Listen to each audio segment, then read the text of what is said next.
Yang namanya beribadah itu tidak cukup dengan modal semangat.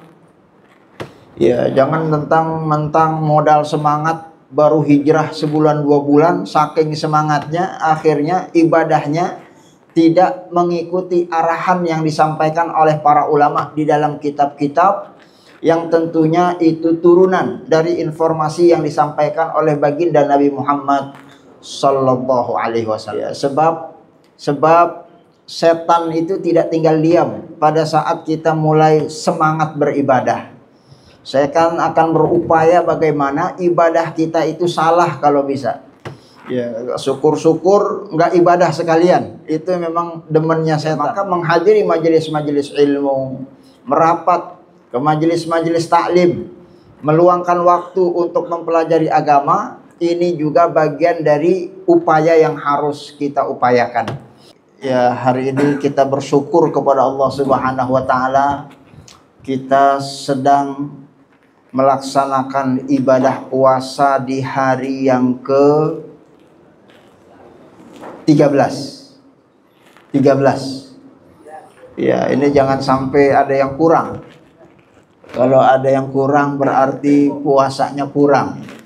Karena tahun ini NU Muhammadiyah sama sepakat sidang isbat puasanya bareng.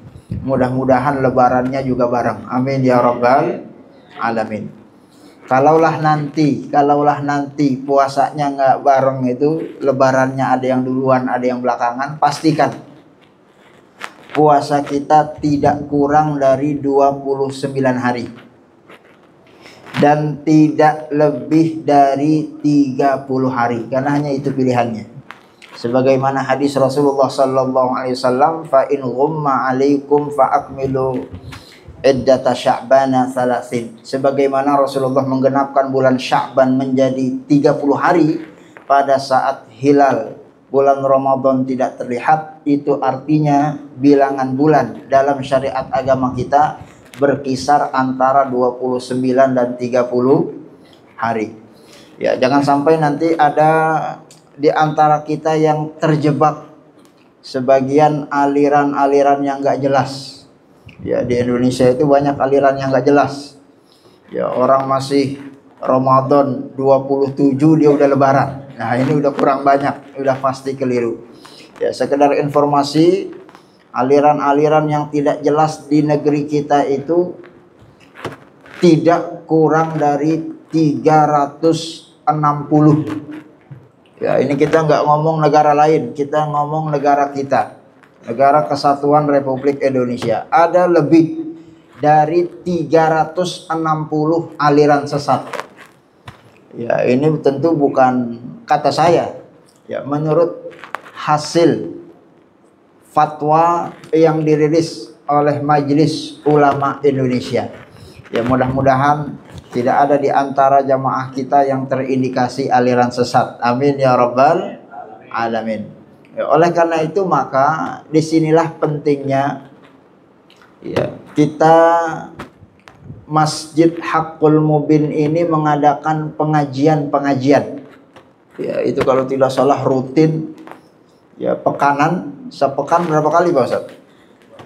Ya, beda-beda hari, ba'da asar sampai maghrib. Ya, saya kebagian 1 bulan 1 kali bahas fikih. Maksudnya apa? Maksudnya untuk menjaga kita semua. Jangan sampai nanti ada di antara kita yang terjebak pada aliran-aliran sesat. Mudah-mudahan Allah memberikan kita taufik dan hidayah. Amin ya rabbal alamin. Sebab jamaah sekalian, yang namanya beribadah itu tidak cukup dengan modal semangat. Ya, jangan mentang-mentang modal semangat baru hijrah sebulan 2 bulan, saking semangatnya akhirnya ibadahnya tidak mengikuti arahan yang disampaikan oleh para ulama di dalam kitab-kitab yang tentunya itu turunan dari informasi yang disampaikan oleh baginda Nabi Muhammad sallallahu alaihi wasallam. Ya, sebab setan itu tidak tinggal diam pada saat kita mulai semangat beribadah. Saya akan berupaya bagaimana ibadah kita itu salah kalau bisa. Ya, syukur-syukur nggak ibadah sekalian. Itu memang demennya setan. Ya, maka menghadiri majelis-majelis ilmu, merapat ke majelis-majelis taklim, meluangkan waktu untuk mempelajari agama, ini juga bagian dari upaya yang harus kita upayakan. Ya, dalil-dalilnya cukup banyak. Rasulullah pernah sabdakan, di antara yang sering kita dengar, thalabul ilmi fardhah ala kulli muslim. Ya, jadi belajar agama itu bukan bagi siapa saja yang mau, bukan bagi siapa saja yang sempat, bukan bagi siapa saja yang punya waktu luang, tapi itu satu kewajiban buat siapa? Buat kita semua, untuk memastikan jangan sampai ibadah kita keliru. Jamaah sekalian rahimakumullah, tentu banyak contoh-contoh yang bisa kita sebutkan. Ya, bapak-bapak sekalian mungkin pernah perhatikan, ya, ada sebagian dari saudara kita kalau nganter kuburan, ngawal ambulan pada ngebut. Ya, sampai-sampai lampu merah dibablas. Ya, kenapa? Karena sunnah mempercepat jenazah dikuburkan. Ya, padahal kan maksudnya bukan begitu. Maksudnya mempercepat itu bukan berarti harus melanggar aturan. Apalagi khawatir nanti membahayakan sopirnya, membahayakan yang mengantar, sehingga tidak sedikit terjadi kecelakaan gara-gara salah kaprah dalam memahami kesunahan yang diajarkan oleh baginda Nabi Muhammad SAW. Padahal ada hadis lain sebagai pegangan. Rasulullah pernah menyampaikan, la dharara wala dirar. Ya, nggak boleh membahayakan, tidak boleh membuat bahaya. Kebut-kebutan di jalan, walaupun mengantar jenazah, itu adalah sesuatu yang tidak diperbolehkan. Sama persis pada saat misalnya Rasulullah anjurkan kita untuk mempercepat buka puasa. Ya, betul Pak ya? Mempercepat. Ya, Rasulullah pernah menyampaikan, la yazalun nasu bi khairin ma ajjalul fitr. Ya, Allah akan senantiasa memberikan kebaikan bagi orang-orang yang mempercepat membatalkan puasanya. Tentunya kalau maghribnya sudah tiba. Ya, tapi kan maksudnya bukan berarti kita rebutan makanan biar cepet-cepetan, karena ini adalah sesuatu yang tentu ada kaidah-kaidah lain yang membatasinya. Ya, oleh karena itu maka jamaah sekalian rahimakumullah, disinilah pentingnya wawasan pengetahuan yang cukup untuk mengawal amal ibadah yang kita lakukan agar berkesesuaian dengan sunnah baginda Nabi Muhammad SAW, agar terhindar dari penyakit egois dalam beragama, mengatasnamakan menjalankan sunnah Rasulullah SAW. Ya, ini termasuk bagian dari godaan-godaan setan yang harus kita antisipasi agar ibadah kita mendapatkan pahala maksimal yang diberikan oleh Allah Subhanahu wa taala. Amin ya rabbal alamin. Jamaah sekalian, dalam bab fikih misalnya, ya taruhlah suatu saat misalnya mati lampu, nggak ada air. Ya, ini sekedar contoh. Ya, air ada, cuman itu air nanti untuk kita pergunakan berbuka puasa. Sementara kita harus sholat, sementara sholat harus wudhu, sementara wudhu harus menggunakan air. Pertanyaannya, ya, kita wudhu pakai air, konsekuensinya orang nanti nggak bisa minum saat buka puasa, atau kita pakai alternatif bertayamum, sholatnya nggak pakai wudhu, agar nanti saudara kita yang lain buka puasa bisa minum. Ini kan pilihan. Ya, ini kalau orang yang agamanya egois, wudhu aja, urusan orang buka puasa mah urusan belakangan. Ya, tapi ternyata dalam kitab-kitab yang dijelaskan oleh para ulama, ya taruhlah kita cuplikan pendapat yang disampaikan oleh Said Sabiq dalam kitab Fiqh Sunnah. Jangankan kebutuhan air untuk saudara kita seiman, dalam kitab disebutkan, kalaulah terjadi kemarau panjang, nggak ada air, Kita pengen sholat, harus wudhu. Wudhu harus pakai air. Cuman kalau airnya kita pakai, ada binatang yang kehausan, mati dia. Lebih baik kita tayamum, nggak pakai wudhu, biar airnya tersisa untuk menyelamatkan nyawa binatang agar tidak mati. Ya, ini luar biasa. Ajaran agama kita begitu dahsyatnya mengajarkan kepada kita bahwa jangan sampai kita beragama itu egois, nggak lihat kanan kiri saudara kita seiman, padahal agama kita seharusnya mampu membawa rahmat dan kasih sayang kepada sesama kaum muslimin. Jangankan kepada kaum muslimin, kepada seluruh makhluk-makhluk Allah sekalipun Islam datang membawa rahmat dan kasih sayang. Wa ma arsalnaka illa rahmatan lil alamin. Jamaah sekalian rahimakumullah. Ya, dalam praktek amaliyah ibadah-ibadah yang kita lakukan, hal-hal yang demikian itu seringkali terjadi, dan mudah-mudahan siang hari ini kultum yang hendak kita sampaikan bisa menjadi koreksi. Ya, jamaah sekalian rahimakumullah.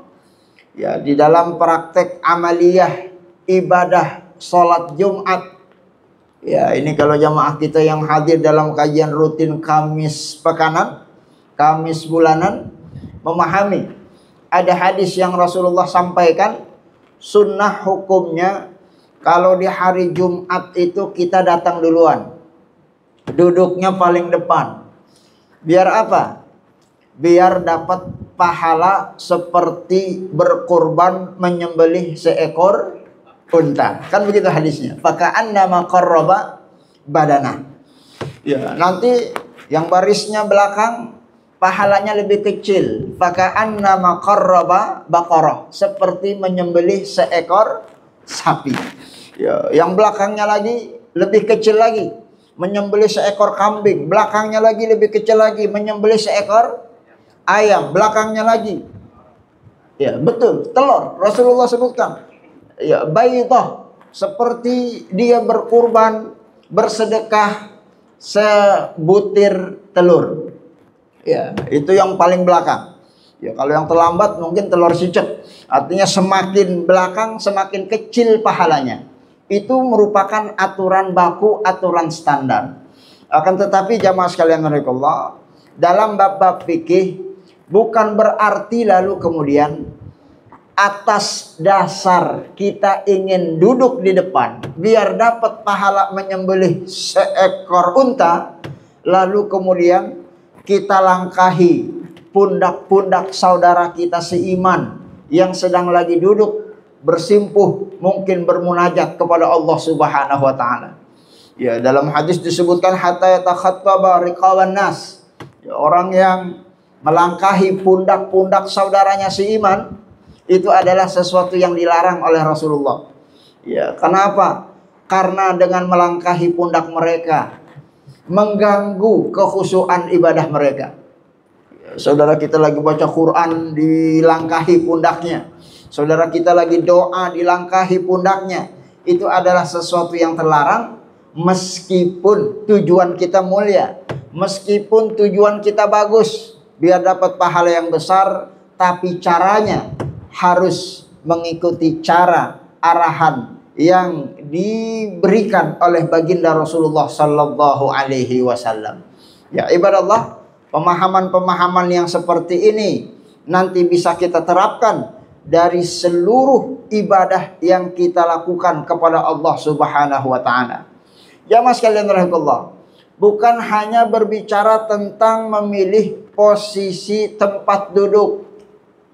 Ya, bahkan dalam ritual praktek amaliyah ibadah salat yang kita lakukan seharian. Ya, berapa banyak kita saksikan terkadang ada sebagian saudara kita seiman kalau sujud, ya Masya Allah, tangannya dibentangkan lebar-lebar. Ada nggak itu Pak? Dibentangkan lebar-lebar. Ya, ya saking lebarnya, temen kanan kirinya sampai kebingungan. Gue sujud di mana ini? Tempatnya diambil lapaknya sama dia. Ya, kenapa demikian? berdasarkan hadis sunnah kalau sujud melebarkan tangan. Ya, padahal memang betul apa yang disampaikan. Kalau bicara sunnah memang betul sunnah. Saat kita sujud melebarkan, membentangkan kita punya tangan.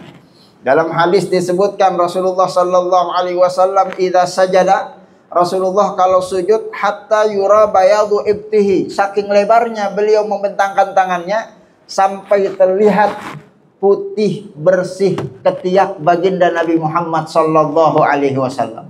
Artinya informasi standarnya membentangkan tangan lebar-lebar saat sholat ini merupakan sunnah baginda Nabi Muhammad sallallahu alaihi wasallam. Ya, tapi ingat jangan lupa saudara kita kanan kiri itu juga perlu sujud.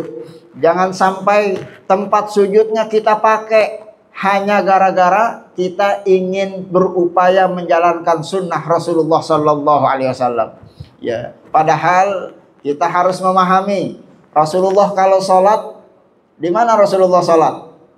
Di depan. Karena Rasulullah jadi imam. Kalau di depan mau dilebar-lebarkan selebar-lebarnya, tidak ada saudara seiman yang terganggu kanan kirinya karena makmum semuanya ada di belakang.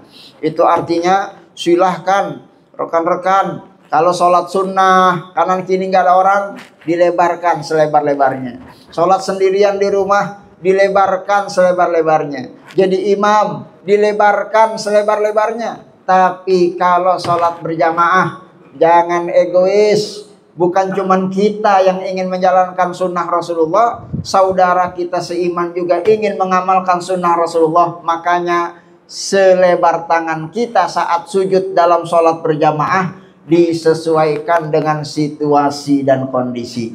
Ini adalah informasi-informasi yang harus kita pahami, dan pemahaman ini harus dilandasi oleh ilmu pengetahuan.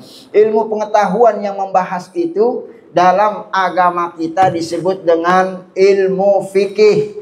Apa makna al-fiqhu? Kata para ulama, al-fiqhu itu maknanya adalah al-fahmu secara lugatan.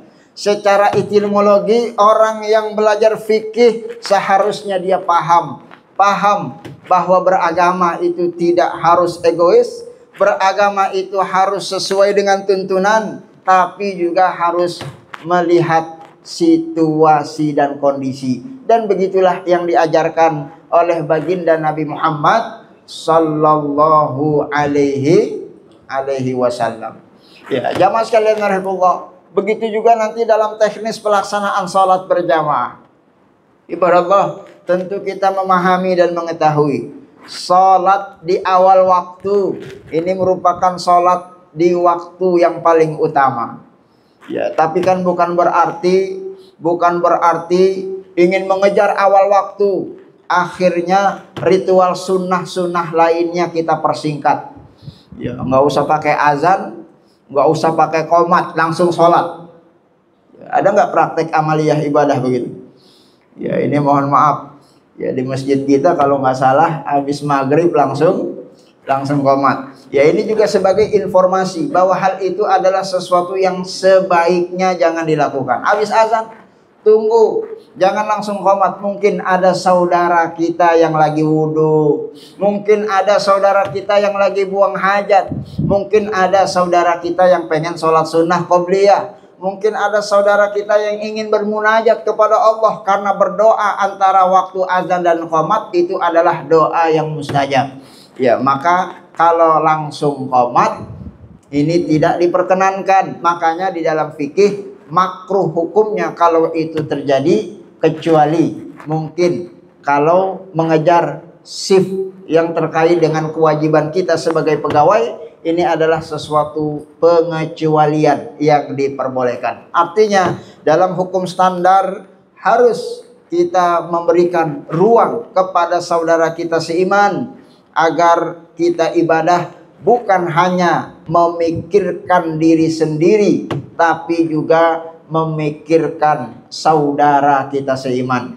Sehingga terciptalah suasana kebatinan ukhuwah Islamiyah di antara kita agar kita berharap yang masuk surga insya Allah semua jamaah kita berupaya bisa masuk surga sama-sama. Amin ya rabbal alamin. Makanya saling menasihati, saling menghargai, saling menghormati, sebab kita semua adalah umatnya Nabi Muhammad sallallahu alaihi wasallam.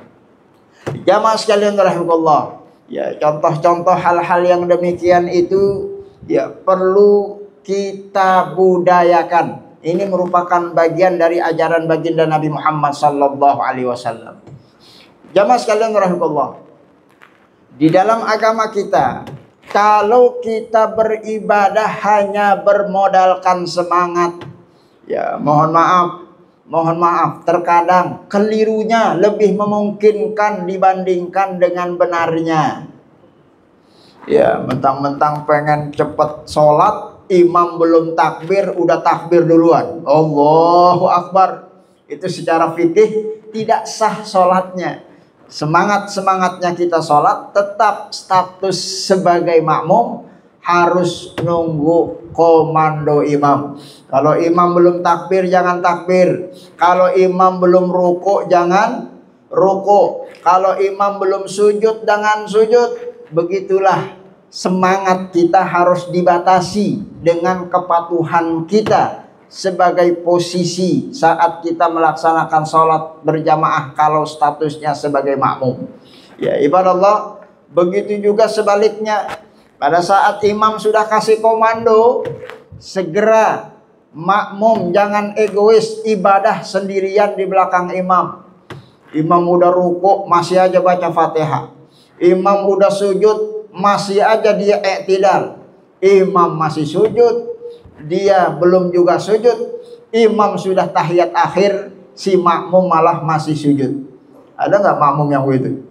Makmum yang imamnya sudah tahiyat akhir, dia masih sujud. Kenapa? Sunnah memperpanjang sujud untuk membaca doa. Padahal dia lupa. Ada kepatuhan yang harus dijaga kalau sholat berjamaah.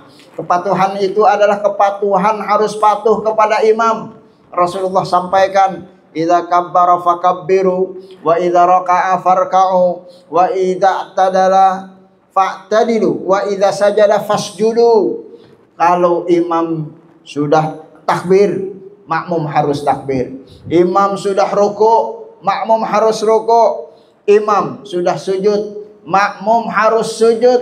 Jangan sampai ada makmum yang tidak patuh terhadap imam walaupun alasannya ingin menjalankan sunnah Rasulullah sallallahu alaihi wasallam. Karena ada kepatuhan yang harus kita jaga, kepatuhan untuk mematuhi imam.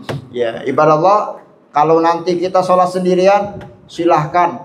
Mau sujudnya lama, sampai subuh nggak bangun-bangun, silahkan. Bebas kalau sendirian mah. Tapi kalau sholat berjamaah, nggak boleh egois. Ada saudara kita seiman yang membutuhkan keseragaman dalam komando yang dipandu oleh imam. Dan itu tentunya juga bagian dari ajaran baginda Nabi besar Muhammad sallallahu alaihi wasallam. Ya ibadallah, mudah-mudahan fenomena-fenomena yang demikian tidak lagi terjadi di masjid kita. Karena kalau terjadi, khawatir ibadah sholat kita, ibadah-ibadah yang lainnya menjadi tidak sempurna pahalanya. Innalillahi wa inna ilaihi raji'un. Jamaah sekalian rahimakumullah, sampai jangankan urusan ibadah bahdoh, ibadah yang kita butuhkan yang sederhana saja, kalau sampai kita tidak mematuhi ketentuan apa yang Rasulullah ajarkan, khawatir justru malah menjadi sesuatu yang keliru. Ya, saya ingin berikan contoh. Ada salah seorang sahabat yang salah kaprah dalam berdoa. Ya, ini hadisnya sahih, riwayat Bukhari, riwayat Muslim, riwayat Imam Ahmad, dari sahabat Nabi Anas bin Malik radhiyallahu anhu, anna Rasulullah sallallahu alaihi wasallam kana ada maridan minal muslimin. Satu ketika Rasulullah pernah menjenguk saudara seiman yang sedang sakit. Qad khafata fasara misral farah. Ya, ini saking parahnya dia punya penyakit sampai-sampai badannya kurus kering. Ya, tinggal tulang doang sama kulitnya. Misral farah. Ya, ini bahasa hadis, Pak. Kurus kering, saking parah dia punya penyakit. Sampai-sampai Rasulullah curiga. Hal kunta tad'u bi syai'in, wahai sahabatku, apakah akhir-akhir ini engkau berdoa kepada Allah minta sesuatu? Jangan-jangan permintaanmu dikabulkan sama Allah sampai-sampai engkau kurus kering begini punya badan. Ya, ibadallah, apa kata sahabat itu? Kata sahabat itu, qultu na'am. Engkau benar ya Rasulullah. Akhir-akhir ini aku pernah minta sama Allah dalam munajatku, dalam doa-doa, permintaanku, Allahumma, ya Allah, in kunta mu'aqibi fil akhirah, kalau engkau nanti di akhirat menyiksaku gara-gara dosa-dosaku, fa'ajilhu fid dunya, lebih baik siksa itu engkau percepat di dunia ketimbang aku disiksa olehmu di akhirat. Bagus gak ini doanya, Pak? Bagus gak doanya? Bagus. Ini justru gak bagus. Ini justru gak bagus. Ya, gak bagus. Kata Rasulullah, Masya Allah, ma tastati'u ma tutiqu. Ente gak bakalan kuat. Ente gak bakalan sanggup nantang-nantang siksa Allah di akhirat dipercepat di dunia.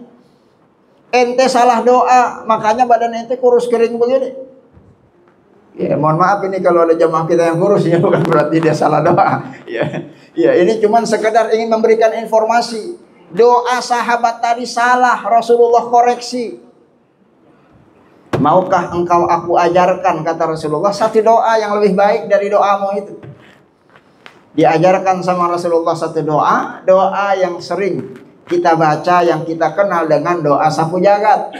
Allahumma Rabbana atina fid dunya hasanah wa fil akhirati hasanah wa qina adzabannar. Ya, mintalah kepada Allah, ya Allah, anugerahkan aku kebaikan di dunia. Jangan minta siksa dipercepat. Kebaikan di dunia, sehat walafiat, panjang umur. Fid dunya hasanah wa fil akhirati hasanah, di akhirat juga hasanah, kebaikan. Wa qina adzabannar, dan diselamatkan dari siksa api neraka. Ya ibadallah, hadis ini setidaknya menggambarkan kepada kita semua, ya, bahwa sekelas sahabat saja yang hidup di masa Rasulullah, yang ngerti paham bahasa Arab karena emang dia orang Arab, ya, masih saja keliru dalam praktek sebagian ritual ibadah kalau tidak membersamai intensitas yang cukup untuk belajar kepada baginda Rasulullah sallallahu alaihi wasallam dalam hal yang sederhana, urusan doa dia salah sampai-sampai sehingga yang diminta ternyata saat Allah kabulkan, yang Allah kabulkan tidak sesuai dengan permintaannya gara-gara salah redaksi dalam memilih doa. Oleh karena itu maka ibadallah, disinilah pentingnya kita mengingatkan kepada kita semua, mari sama-sama kita menggali, ya, pondasi keimanan kita dengan melakukan ritual ibadah sesuai dengan tuntunan baginda Nabi Muhammad SAW, dan itu tidak ada cara kecuali kita harus meluangkan waktu dalam kehidupan kita, bukan hanya mencari rezeki tapi juga mencari ilmu agar ibadah kita tidak keliru, agar kita dapat fid dunya hasanah wa fil akhirati hasanah wa qina adzabannar. Amin ya rabbal alamin. Ibadallah, mudah-mudahan kultum sampai pukul 1 ini bermanfaat buat kita semua. Mohon maaf kalau ada hal yang kurang berkenan dalam penyampaian. selamat melanjutkan perjuangan menjalankan ibadah puasa secara maksimal. Mudah-mudahan Allah anugerahkan kita malam Lailatul Qadar. Amin ya rabbal alamin. Cari Lailatul Qadar. Ya, ibadah mah ibadah aja Pak Ustadz, gak usah nyari-nyari Lailatul Qadar. Rasulullah yang suruh cari, taharrau, cari. Ya, kalau cari harus sampai ketemu, jangan sampai nggak ketemu. Harus dapat, jangan sampai nggak dapat. Rugi, serugi-ruginya Allah berikan kita kesempatan membersamai bulan Ramadan, namun tidak dapat malam Lailatul Qadar. Padahal Rasulullah sudah kasih bocoran. Taharrau Lailatul Qadri fi ashril awakhir min Ramadan. Jaga, terutama di 10 terakhir bulan suci Ramadan. Terutama fi autar, di malam-malam ganjil. Makanya Rasulullah perintahkan kita i'tikaf. Bahkan bukan cuman kita, bapak-bapak yang Rasulullah perintahkan, istri-istri beliau juga diperintahkan oleh Rasulullah untuk beriktikaf dalam rangka untuk mengejar malam Lailatul Qadar. Mudah-mudahan Allah anugerahkan malam itu buat kita semua. Amin ya rabbal alamin.